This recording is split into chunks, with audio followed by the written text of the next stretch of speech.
And welcome back, everyone, here to Live Now from Fox. Well, the stage is set. It is the final night of the DNC, and Kamala Harris just hours away from her big speech. And, of course, we'll have you covered right here on Live Now from Fox all evening long, bringing it to you from the beginning all the way until the end here. But we want to continue to preview the big night for Kamala Harris and the rest of the Democrats for this final night in Chicago. So I want to bring in our next guest here. This is S.E. Cupp, the host of Battleground. Thanks so much for joining us on Live Now.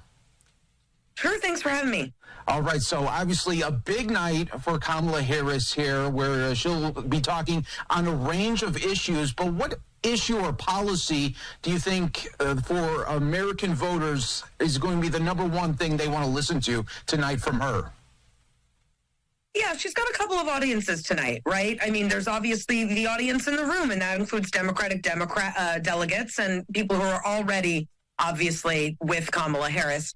There's also an audience at home, though, and that includes a lot of swing state voters who are still making up their minds. And while this isn't a State of the Union address where she doesn't need to get too far into the weeds on policies, there are some top-line issues that voters are really concerned about.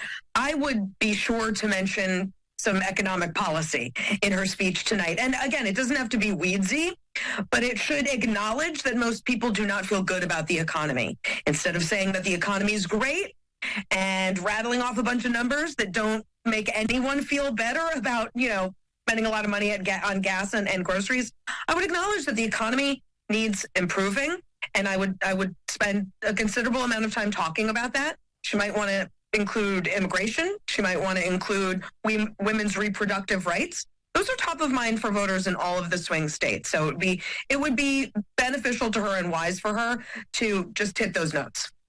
And it has to be just a surreal night for her. When you think back, if you look back just in May, she was slated to be the speaker yesterday as the VP slot, and now she's top of ticket. I mean, this has all come so fast.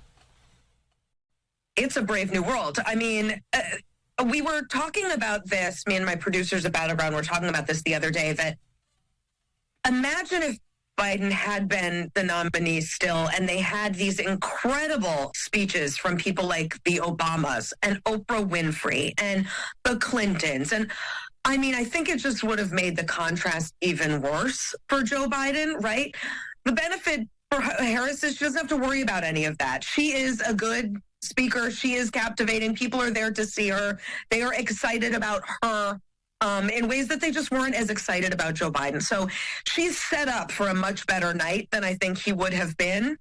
But yeah, I can't imagine being in her shoes because she wasn't guaranteed a shot at this at all. Even if, there was another Joe Biden term, even if he had only one run once. She wasn't guaranteed this run, and so it must be a lot for her and her family. Yeah, truly, truly. And when you look at the spectrum here, so you have, of course, Donald Trump and his supporters. You're always going to have those Democrats.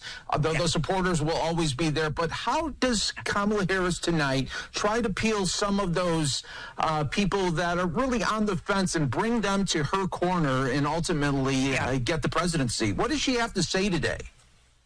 I mean, we've talked about some of the policy, but there's another intangible that happens at these big nights, these convention nights where there's a lot of eyeballs from national audiences.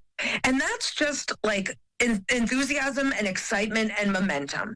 When you're watching something, whether it's the RNC or the DNC, and you see people there who are genuinely excited, and I know people at the RNC were genuinely excited about that campaign as well, sometimes it makes you just want to be a part of it. And, the policy questions you might have will get answered later. Sometimes you just want to be invited to the party. And I want to be with those people. I mean, you look at those people, they look really happy and excited. So that's a part of all of this. And that's why the stagecraft of the conventions is just as important in some ways as what they say and the policies they lay out and nominating, Kamala Harris.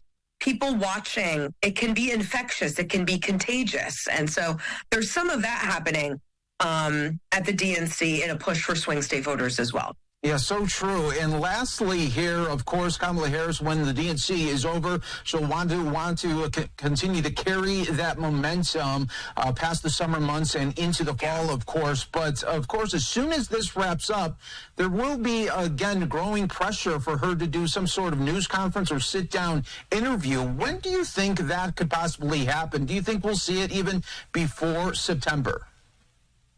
Yeah, you're so right. I mean, right after this convention, it's going to get real tough, right? We've all got back to school. We're starting to think about other things.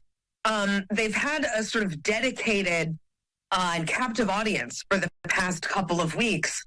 That will end. And so, yeah, she'll need to find opportunities to keep momentum alive. That can happen through interviews and big TV nights if she and Tim Walz want to do that. And it should happen. She should sit down with reporters. But I'm sure they'll continue to do rallies and sort of keep that kind of on the ground momentum going. But it's both a very short time till November and also a long time. And that long time leaves a lot of opportunities for mistakes on both sides. And they know that. So it's still going to be very, very interesting to cover what I'm sure will be a very tight race all the way to the end. Yeah, all the way to the end. Buckle up, everyone, because we are just getting really started with the momentum here on both sides. So, S.E. Cupp, thanks so much for joining us, as always, on Live Now. Thanks for having me. No problem. And you can check out Battleground, the swing states here. It's a partnership between Fox television stations and is now airing on broadcast and streaming platforms across the U.S. You can scan the QR code right now on the screen for the latest updates and get even more information at battlegroundnews.com.